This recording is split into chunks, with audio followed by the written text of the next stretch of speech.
Hi everyone, welcome back to Chicory's Travels. We are Sean and Julie and we are continuing our RV show series. If you've missed the other videos, just when you're finished watching this, head back to our channel, look under playlists, and there is a playlist just for our RV show seminars. And if you're new to the channel, please consider subscribing.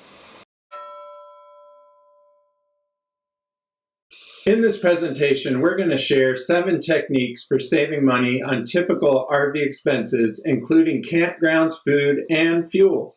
Going on vacation in your RV doesn't have to break the bank, and you shouldn't be primarily concerned with money.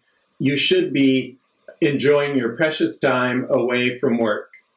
So for even more tips than we give you in this video on saving, budgeting, and even making money while traveling, we have both a book, Full-Time RV Finance, and a course, Full-Time RV Finance, that we'll link in the description below, and you can check those out to see if they're right for you. So the first area we want to talk about is campground costs. And as you can see, I've kind of showed 3 different types of campgrounds that you could stay at. Obviously, you can save money by boondocking or dry camping, and this can include staying on land that's managed by BLM, Bureau of Land Management, or in Florida they have water management areas, so there's different places like that around the country. It could also include dry camping just overnight along your way at places like Cabela's, Cracker Barrel, rest stops, and things like that. Casinos. Oh yeah. Casinos are definitely one of our favorites to stay at. They usually allow you to stay for free overnight in their parking lot. Now, another way to save money is to stay at a public campground, because these campgrounds are subsidized by your tax dollars.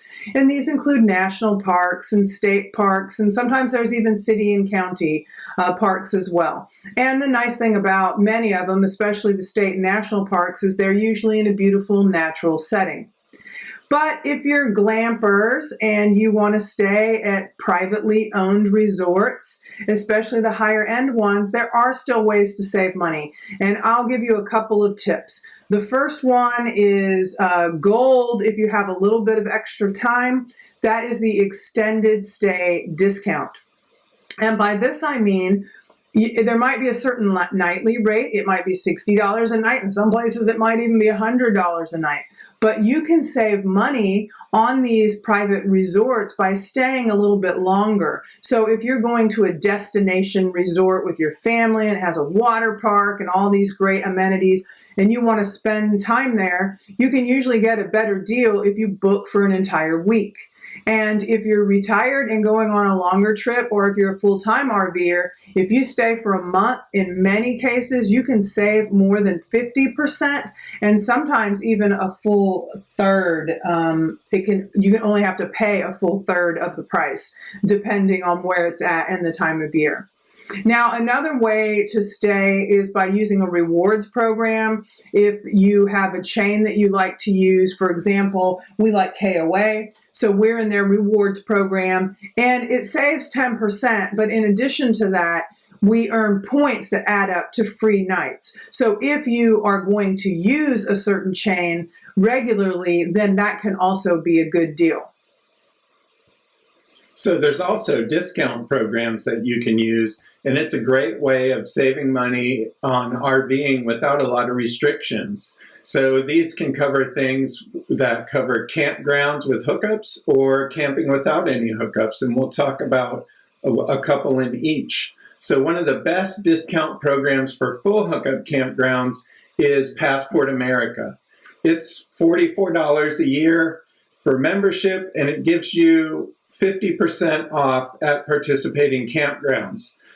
When we were first traveling in our RV, we spent a lot of time passing through South Carolina on I-95, and we would spend the night at Bass Lake Campground.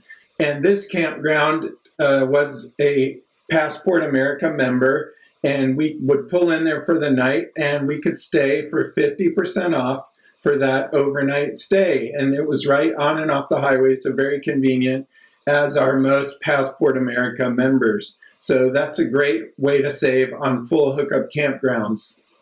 There's also discount programs that support camping without hookups or minimal hookups. And those can be Harvest Host, which is right now $79 a year, and Boondockers Welcome, which is now $50 a year. And we'll put a link in the description below to both of these, but just a warning that Harvest Host on April 1st of 2021 is going up in price to, I think it's going up to $99 a year for a membership. We have used Harvest Host, and we really enjoyed it. We've never used Boondockers Welcome, but with Harvest Host, you can stop at places like wineries, breweries, farms, and golf courses. And we've done all of them except for golf courses. And there are well over 600 locations to choose from. So just about anywhere you are, there's going to be a Harvest Host close. And the program just asks that you patronize the location while you're staying there. So if you're staying at a winery or brewery, you can go inside and do the tasting, and you don't have to worry about driving if you really like it, because you're staying right there at the place. And then we stayed at a dairy farm that made great cheese, and we bought some of the cheese for finishing out our travels on that particular vacation. So Boondockers Welcome is a similar program, but it's on private property of people that support the RV lifestyle. So there's not going to be any business associated with it, but both are a great way to learn about local communities and the local area. Now, another way to save money on your RV travels is by using your RV kitchen. I mean, that's the great thing about having an RV. Even the smallest little pop-up camper is going to have some way for you to store food, bring food along with you, and also to cook it. So full-time RVers know this because they're living in their RVs and they realize you can't go out to eat every day. But what happens when you first start full-timing maybe is you're in vacation mode, or if you are a weekend or summer camper and you're kind of in that mindset of vacation mode and you want to eat out all the time, those prices can really creep up. So make sure to bring along some food with you, even if you're only just having breakfast before you head out to sightsee all day, or you might want to bring stuff to pack lunches. And one of the best ways really to save is just to bring, even if you only bring your own snacks and water, because those really add up. If you go to any type of like amusement park, museum, down to a boardwalk on a beach, they really price gouge you. And a bottle of water can be like $6 in some places. So if you just bring a refillable water bottle, you could save.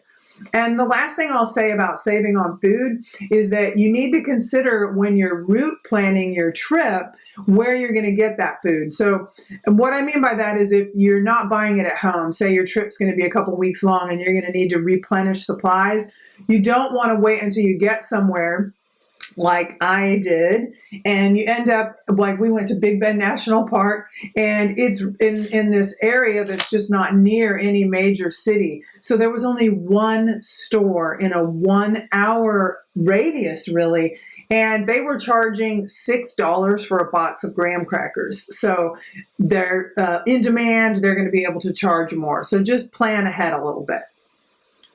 And then fuel is going to be your second largest expense on an RV vacation, probably, but it could be the top expense as well, depending on how far you're planning on traveling.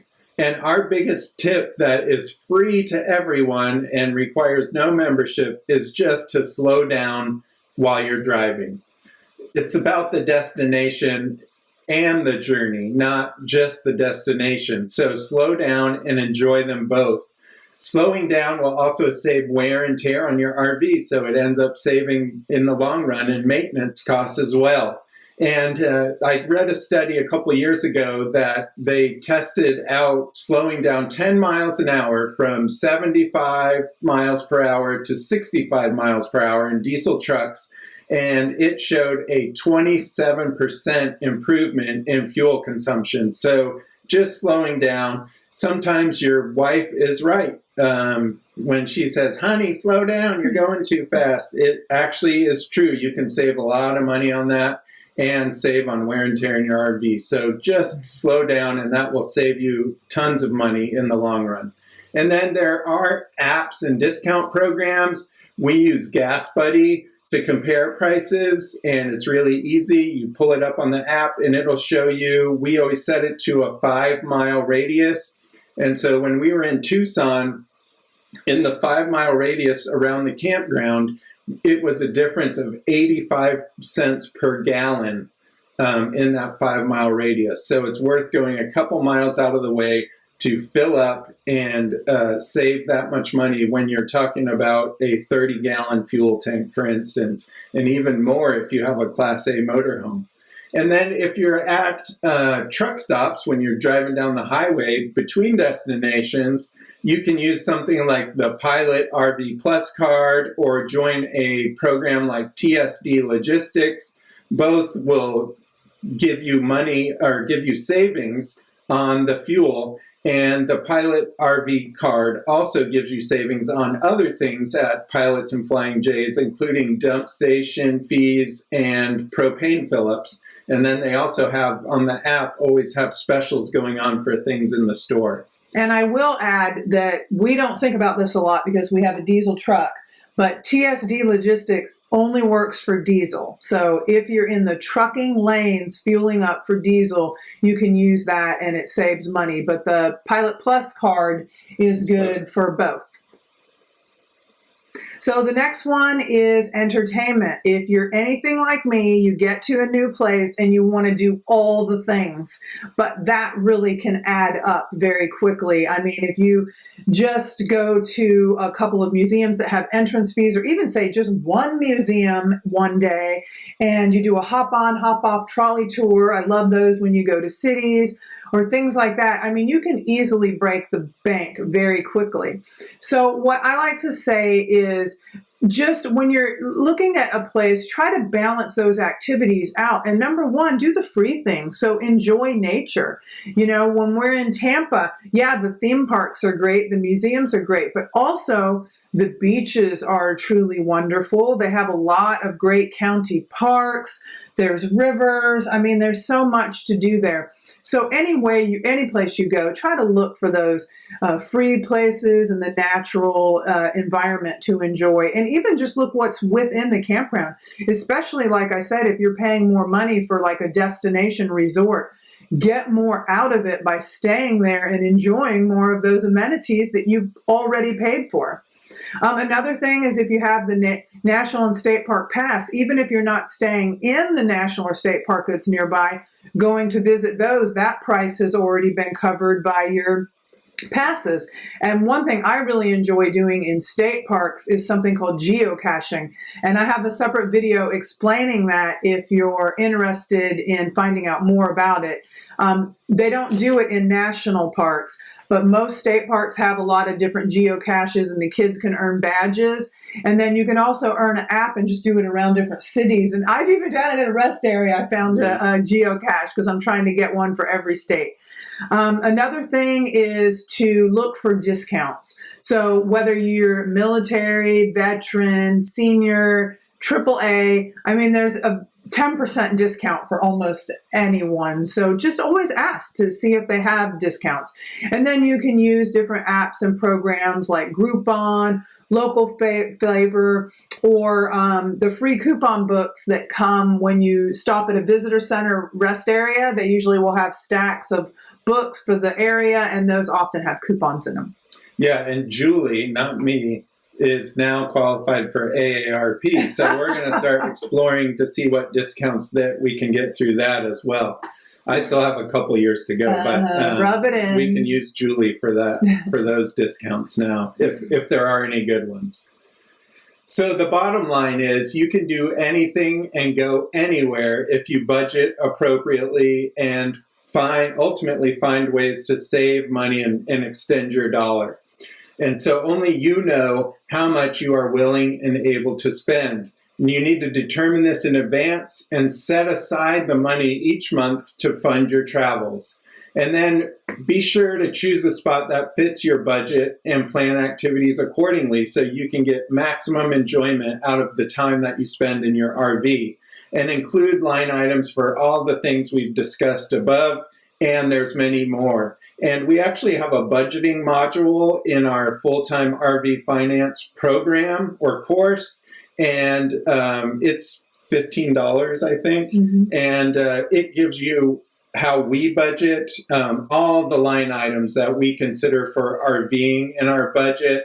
And if you stick to that budget and also adjust it to your lifestyle, you will come out ahead most times in your RV travels. And finally, if you go to chicories.travels.com/show, you'll find links to a lot of the information that we talked about here today and all of our other seminars. And it's not only the video for those seminars, but we have a lot of articles on the website that are relevant to them that go even more in depth. So all of that information is there on our website, as well as links to our books, one on RV water systems preventive maintenance, one on full-time RV finance, and then a link to that course that we told you about. So thanks for joining us today. And until we see you on the road, safe travels.